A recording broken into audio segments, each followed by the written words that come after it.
আওয়ামী লীগের সাধারণ সম্পাদক ও সেতুমন্ত্রী ওবায়দুল কাদের বলেছেন, ৫ আগস্ট আন্দোলনকারীরা আমাকে একটি শার্ট, লাল পতাকা সংবলিত ব্যাজ এবং মুখে কালো মাস্ক পরিয়ে সংসদ এলাকা থেকে গণভবন অভিমুখী বড় রাস্তায় হাঁটিয়ে নিয়ে যায়। ভারতীয় গণমাধ্যম দ্য ওয়ালের এক্সিকিউটিভ এডিটর অমল সরকারকে দেওয়া এক সাক্ষাৎকারে কথা বলেন তিনি।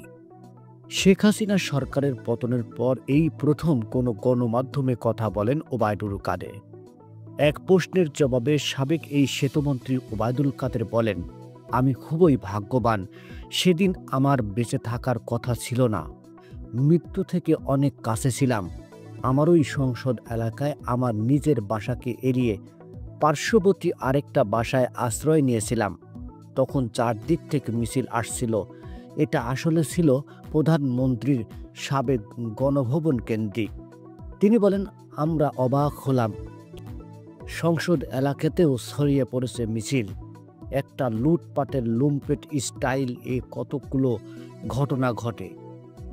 সেখানে বিভিন্ন ধরনের লোক আসে এবং এদের মধ্যে বেশিরভাগই মনে হয়েছে এটা কোনো রাজনৈতিক অভ্যুত্থান, এটা লুটপাটের অভ্যুত্থান। ওবায়দুল কাদের বলেন, আমি যে বাসাটায় ছিলাম তারা সে বাসাতেও হামলা করে। তারা জানতো না যে আমি এখানে আসি।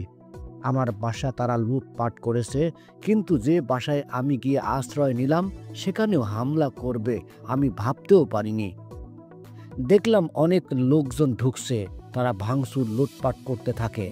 আমি আমার স্ত্রী সহ বাথরুমে লুকিয়েছিলাম।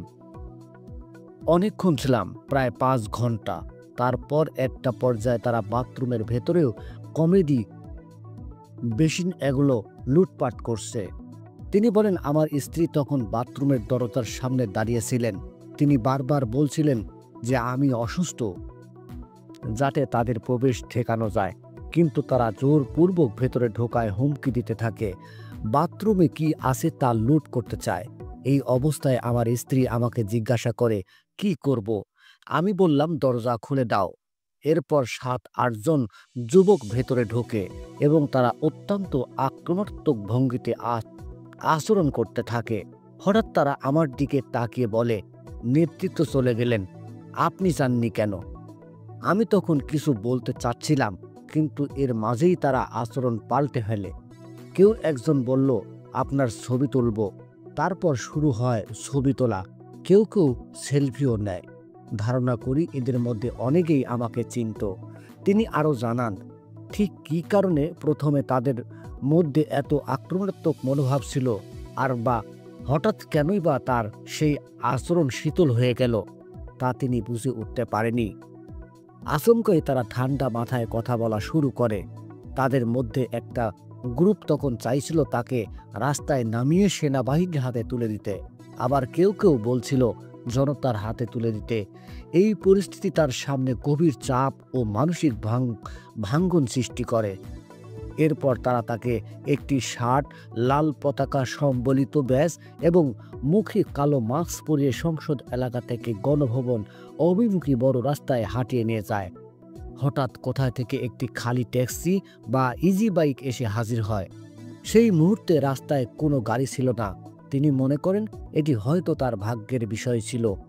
এক পোস্টের জবাবে সাবেক এই সেতুমন্ত্রী বলেন, তাদের মধ্যে ২ জন তাকে এবং তার স্ত্রীকে সেই গাড়িতে তোলে এবং পথে যেতে যেতে চারপাশের চেকপোস্ট লোকজনকে উদ্দেশ্য করে বলে, চাচা চাচি অসুস্থ, হাসপাতালে দিচ্ছি, বিরক্ত করবেন না।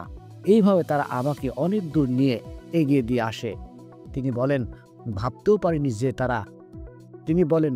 পারিনি যে তারা কয়েক মিনিট আগে বাথরুমে জোর করে ঢুকেছিল, তারাই আমাদের এভাবে রক্ষা করবে। সেদিন বেঁচে যাওয়া ছিল একেবারে অপ্রত্যাশিত। এটা ছিল পরম সৌভাগ্যের ব্যাপার। এটাই সবচেয়ে গুরুত্বপূর্ণ। নিউজটি সম্পূর্ণ দেখার জন্য সবাইকে ধন্যবাদ। বাংলা নিউজের পরবর্তী আপডেট পেতে আমাদের চ্যানেলটি সাবস্ক্রাইব করুন। নিউজটি ভালো লাগলে অবশ্যই লাইক, কমেন্ট, শেয়ার করে অন্যকে দেখার সুযোগ করে দিন। ধন্যবাদ।